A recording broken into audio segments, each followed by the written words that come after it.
मित्रों, प्रॉब्लम क्या है? प्रॉब्लम ये है मोदी जी कि हम अंधभक्त हैं। और क्या प्रॉब्लम है? प्रॉब्लम ये है कि हम चाहते हैं कि हम कभी ट्रोल ना हो, हमारा कभी मजाक ना बने। लेकिन अगर हमारा मजाक ना बने तो ये आपकी लाइफ की सबसे बड़ी प्रॉब्लम है। हमारे साथ हर बार यही होता है। पूरे 5 साल तक आप बोलोगे कांग्रेस तो भ्रष्टाचारी है, कांग्रेस तो देशद्रोही है, कांग्रेस तो टुकड़े टुकड़े गैंग है। फिर किसी सड़े से कांग्रेसी को पार्टी में शामिल करके उसको टिकट दे दोगे और फिर अगले इलेक्शन तक दिमाग चाटोगे कांग्रेस तो भ्रष्टाचारी है, कांग्रेस तो देशद्रोही है, कांग्रेस तो टुकड़े टुकड़े गैंग है।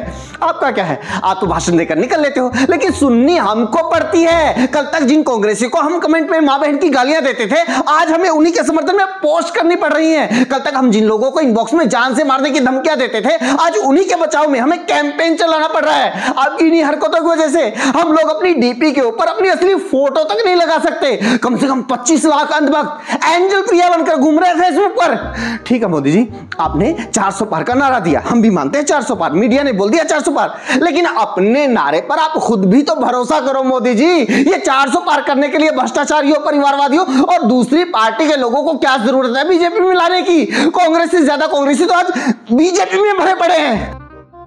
कसम से बोलता हूं, पहले अगर कोई आपके खिलाफ बोलता था तो तन बदन में आग लग जाती थी, हम लोग तुरंत जवाब देते थे। लेकिन अब अगर कोई आपकी आलोचना करता है, आपके खिलाफ बोलता है, आपको गाली भी देता है, तो हम उसकी डबल रिस्पेक्ट करने लग जाते हैं, क्योंकि क्या पता कल को आप उसे बीजेपी में शामिल करके हमारा ही बाप बना दें।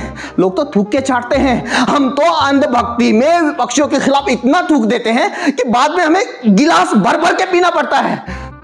मोदी जी, आप तो कहते थे कि कांग्रेस ने आपको 90 गालियां दी हैं, 100 गालियां दी हैं, हमें भी आपके ऊपर बड़ी दया आती थी। लेकिन ये तो आप पता चला वो गालियां नहीं, ऑपोजिशन के नेताओं की गिनती थी जिनको आपको बीजेपी में शामिल करना है। दिन रात जात धर्म का जहर फैलाएं हम लोग, टिकट ले जाएं कांग्रेसी, मुस्लिम मोहल्लों में रामनवमी मनाएं हम लोग और एमपी बने कांग्रेसी, मस्जिद के ऊपर भगवा लहराएं हम लोग और एमएलए बने कांग्रेसी, गांधी नेहरू को बदनाम करें हम लोग और मंत्री बने गांधी नेहरू के फॉलोअर कांग्रेसी। अरे अगर उनको ही सब कुछ बनाना था तो हमें उनका दुश्मन क्यों बनाया?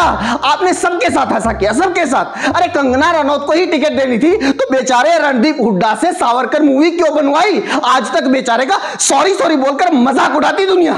मैं सच बता रहा हूं, अब लोगों को समझ में आने लगा है, लेकिन लोग डर के मारे बोल नहीं रहे हैं, क्योंकि कोई कुछ बोलेगा तो केस हो जाएगा, आपको कोई चोर बोलेगा तो केस हो जाएगा, आपको तानाशाह बोलेगा तो केस हो जाएगा। लेकिन अगर कोई आपको झूठा बोलेगा तो कभी केस नहीं होगा, क्योंकि केस करने वाले को पता है वो पक्का हारेगा।